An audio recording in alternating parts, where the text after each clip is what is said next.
Chicken mayonnaise और चटनी से भरे क्रिस्पी और जायकेदार मज़ेदार कटलेट्स हमने आपके लिए तैयार किए हैं। तो चलिए रेसिपी को पूरा देखते हैं और बनाते हैं आलू और चिकन के मज़ेदार कटलेट्स।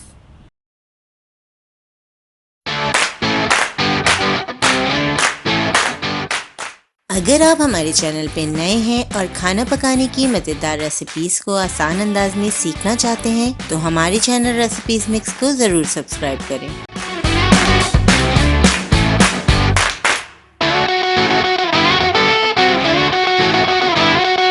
बिस्मिल्लाहिर्रहमानिर्रहीम। अस्सलामु अलैकुम। चिकन और आलू के मज़ेदार से कटलेट्स बनाने के लिए हमने यहाँ पे आधा किलो आलू को मैश कर लिया है।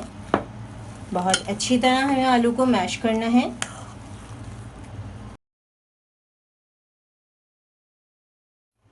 आलू मैश हो गए हैं। अब हम इसमें शामिल करेंगे 1 चाय का चम्मच चाट मसाला, हस्बे जायका नमक, 1 चाय का चम्मच लाल मिर्चों का पाउडर,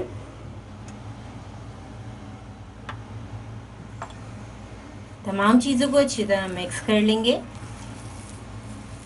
आलू को हमने अच्छी तरह मिक्स कर लिया है। आलू साइड पे रख देते हैं और तैयार करते हैं मज़ेदार सी स्टफिंग। चिकन आलू कटलेट्स के लिए अब चिकन की स्टफिंग तैयार करेंगे। इसके लिए हमें चाहिए 1 चाय का चम्मच लेमन जूस, 1 खाने का चम्मच चिली गार्लिक सॉस, 2 खाने के चम्मच मायोनीज, 2 खाने के चम्मच हरी चटनी जिसमें हमने 2 हरी मिर्चें, 1 लहसुन का जवा, आधा कप पुदीना और आधा कप हरा धनिया लिया है। तमाम चीज़ों को हमने पानी के बगैर ही चॉपर में चॉप कर लिया है। अब इन चारों इंग्रेडिएंट्स को हम शामिल कर देते हैं चिकन में।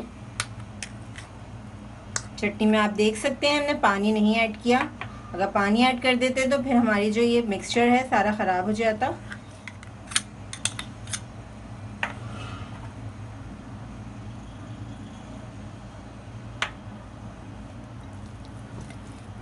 चिकन आलू कटलेट्स की फिलिंग को अगर आप और चटपटा बनाना चाहते हैं तो आप इस वक्त चाट मसाला ऐड कर सकते हैं इस स्टेज पर। अच्छी तरह हमें मिक्स करना है। चिकन आलू कटलेट्स की बेहतरीन सी स्टफिंग तैयार है। मीडियम साइज़ के कटलेट्स बनाने के लिए हमने आलू को बॉल की शेप में ले लिया है। अब हम इसे अच्छी तरह हथेली पे फैला देंगे। 1 खाने के चम्मच के बराबर चिकन की फिलिंग ऐड करेंगे। कटलेट को हम अच्छी तरह रोल कर लेंगे। अब फेंटे हुए अंडे में डिप करके ब्रेड क्रम्ब से अच्छी तरह कोट कर लेंगे। कटलेट्स को हम शैलो फ्राई करेंगे। ब्रेड क्रम्ब लगा के हमने कटलेट्स को 10 मिनट के लिए फ्रिज में भी रख दिया था ताकि क्रम्ब अच्छी तरह कटलेट्स पे सेट हो जाएं।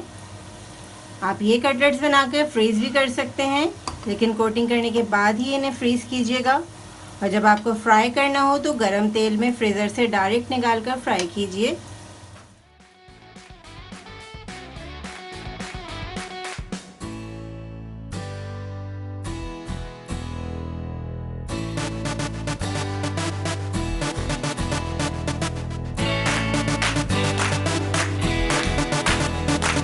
इस रेसिपी को ज़रूर ट्राई करें क्योंकि हम बनाते हैं ख़ास आपके लिए हर रेसिपी को आसान अंदाज में। अपना ख्याल रखें और हमें अपनी दुआ में याद रखें। अल्लाह हाफ़िज़।